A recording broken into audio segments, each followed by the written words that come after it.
नमस्कार दोस्तों, स्वागत है आपका यूट्यूब चैनल एबी टेक में। दोस्तों आज है 18 मार्च 2021 और जान लेते हैं आज की महत्वपूर्ण खबरें जो आज के प्रमुख समाचार पत्रों पे छाई हुई हैं। सबसे पहले बात कर लेते हैं नगर विकास में 1537 नियुक्तियों के फर्जीवाड़े के बारे में। लिखा है नगर विकास में 1537 नियुक्तियों का फर्जी विज्ञापन। लखनऊ समेत प्रदेश के 14 शहरों में 700 इलेक्ट्रिक बसें चलने वाली हैं। इन बसों के संचालन और मरम्मत के नाम पर 1537 नियुक्तियों की फर्जी भर्ती का विज्ञापन वेबसाइट पर निकाला गया। जालसाजों ने इस भर्ती के लिए विज्ञापन में आवेदन की अंतिम तारीख 1 अप्रैल रखी थी। सोशल मीडिया पर यह विज्ञापन वायरल हुआ तो कई लोगों ने आवेदन भी शुरू कर दिए। इस बीच इस बारे में नगर विकास विभाग में खबर पहुंची तो अफसरों में हड़कंप मच गया। अब अफसरों ने अपील की है कि इस फर्जी विज्ञापन के झांसे में लोग ना आए। हालांकि आवेदन के लिए कोई शुल्क नहीं रखा गया, पर अफसरों का कहना है कि जालसाज आवेदन करने के बाद नियुक्ति के नाम पर लाखों रुपए की वसूली करेंगे। तो दोस्तों फर्जी वेबसाइट में बहुत सारी भर्तियां निकलती रहती हैं, इनसे आप लोग बचें। हमेशा ट्रस्टेड और जो ऑफिशियल वेबसाइट है उन्हीं का इस्तेमाल करें ऑनलाइन फॉर्म भरते समय। ठीक है, बढ़ते हैं अगली अपडेट की तरफ। यहाँ पर अपडेट आई हुई है वित्तहीन स्कूलों को लेकर के। लिखा वित्तहीन स्कूलों की जांच करने की तैयारी। माध्यमिक शिक्षा विभाग अब मान्यता प्राप्त सभी वित्तहीन स्कूलों की जांच करेगा। माध्यमिक शिक्षा निदेशक की अध्यक्षता में एक जांच कमेटी का गठन किया गया है जो स्कूलों की मान्यता संबंधित मानकों की जांच करेगी। समाज कल्याण विभाग के छात्रवृत्ति घोटाले के बाद माध्यमिक शिक्षा विभाग के संस्थानों की भी कुंडली खंगाली जा रही है। तो छात्रवृत्ति घोटाले किए जा रहे हैं ज़्यादातर प्राइवेट कॉलेजों के द्वारा, इस वजह से यहाँ पर अब इनकी जांच शुरू कराई जाएगी। वहीं पर असिस्टेंट प्रोफेसर भर्ती को लेकर के दोस्तों यहाँ पर शैक्षिक अर्हता को लेकर के विवाद हो गया है। देखिए लिखा लंबे इंतजार के बाद प्रदेश के सहायता प्राप्त महाविद्यालयों में असिस्टेंट प्रोफेसर के 2002 पदों पर भर्ती के लिए शुरू हुई प्रक्रिया विवादों की छाया पड़ गई है। इसमें अभ्यर्थी शिक्षा शास्त्र व बीएड के असिस्टेंट पद की अर्हता में बदलाव की मांग कर रही हैं। वे आयोग के सामने अपनी आपत्ति दाखिल कर चुके हैं, साथ ही शासन से भी शिकायत की गई है। तो यहाँ पर जो विवाद है वो शिक्षा शास्त्र विषय व बीएड के असिस्टेंट पद के लिए अर्हता को लेकर के है। ठीक है, अगली अपडेट की बात कर लेते हैं। तो यहाँ पर लिखा हुआ है टीजीटी पीजीटी के बारे में अपडेट आई हुई है। लिखा है टीजीटी पीजीटी शिक्षक भर्ती कला विषय की अर्हता को लेकर के विवाद बढ़ा। कला के धुरंधर बार अन्य विषय पढ़ाने वालों को मौका।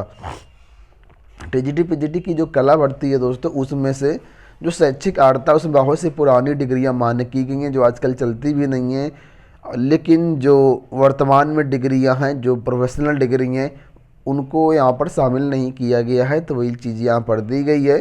देखिए लिखा है चयन बोर्ड ने टीजीटी पीजीटी 2021 भर्ती घोषित की है। इसमें कला विषय की अर्हता को लेकर के विवाद बढ़ रहा है।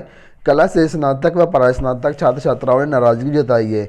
उनका कहना है कि 4 वर्षीय bachelor degree of fine art व बैचलर ऑफ आर्ट को कला विषय में की अर्हता में नहीं रखा गया है। इससे लाखों योग्य अभ्यर्थी परीक्षा में शामिल नहीं हो सकेंगे।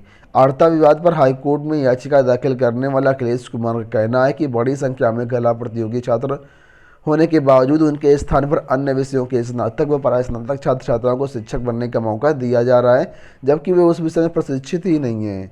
उनके भी प्रमाण पत्र को स्वीकार किया जा रहा है जिनका अस्तित्व वर्षों पूर्व खत्म हो चुका है। यूपी में बड़ी संख्या में सीबीएसई व एसएससी छात्र छात्राएँ हैं।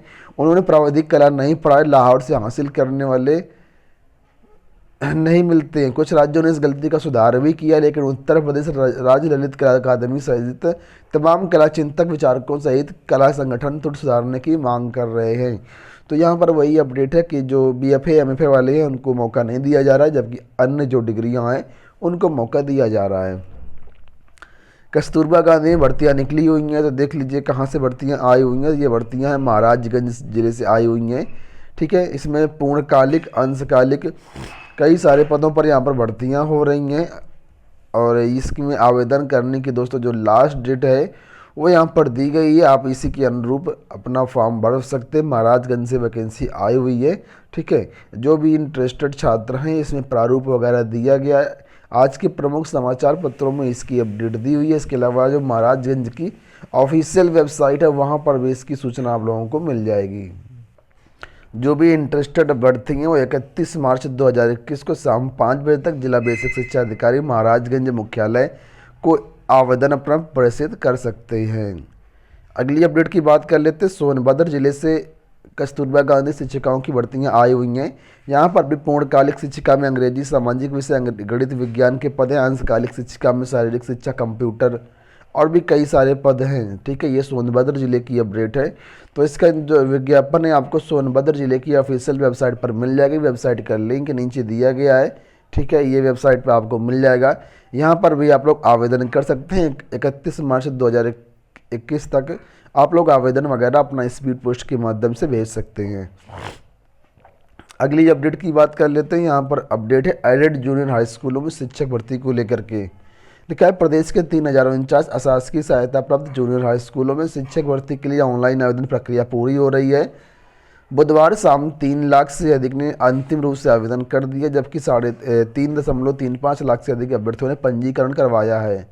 प्रधानाध्यापक के 390, सहायक अध्यापक के 1504 सहित 1894 पदों की लिखित परीक्षा 18 अप्रैल को करवाई जाएगी। जो अभ्यर्थी रजिस्ट्रेशन कर चुके हैं वो आज फीस पेमेंट वगैरह कर सकते हैं। तो कुल मिलाकर के अब यहाँ पर जो अपडेट है वो ये है कि आप लोगों के लिए 3.35 लाख ने पंजीकरण करवाया है, जबकि 3 लाख से अधिक छात्रों ने अपना फाइनल रूप से फॉर्म सबमिट कर दिया है। ठीक है,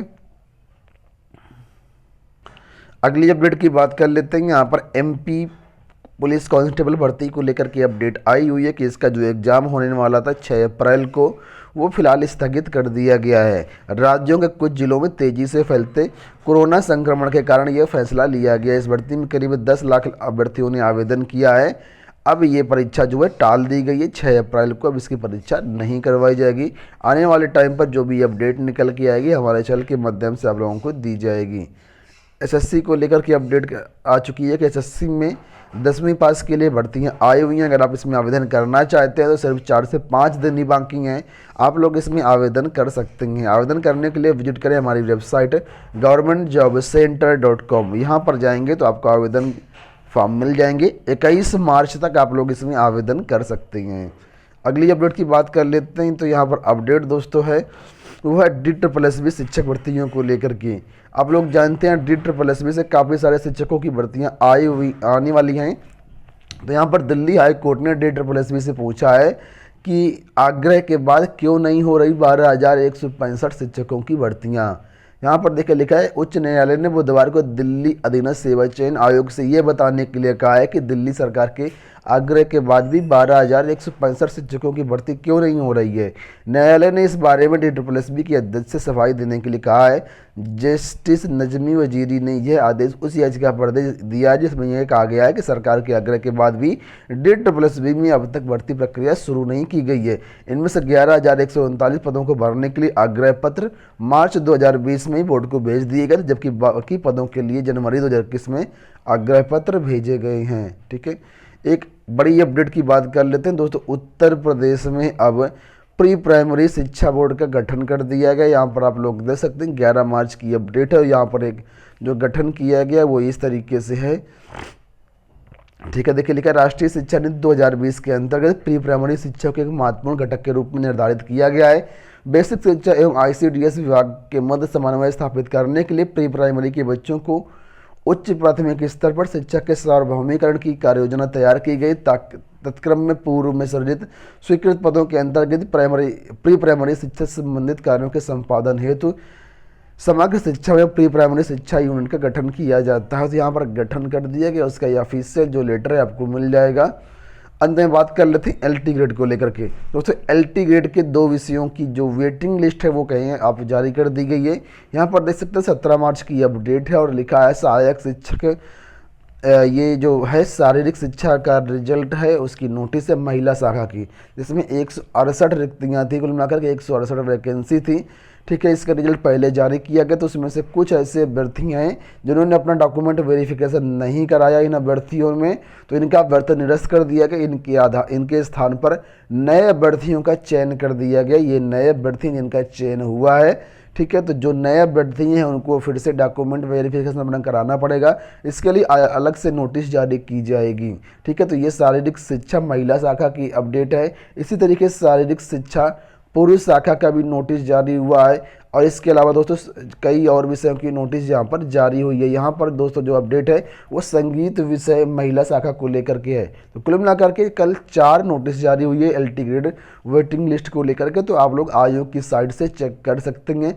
यहाँ पर भी संगीत महिला में देखिए इन अभ्यर्थियों का चयन निरस्त कर दिया गया है, जो ये ऊपर नाम लिखे हैं, लेकिन जो ये नीचे नाम लिखे इनका चयन किया गया। इनको वेटिंग लिस्ट उठा करके इनका चयन फाइनली कर दिया गया है। अब इनको डॉक्यूमेंट वेरिफिकेशन अपना करवाना होगा।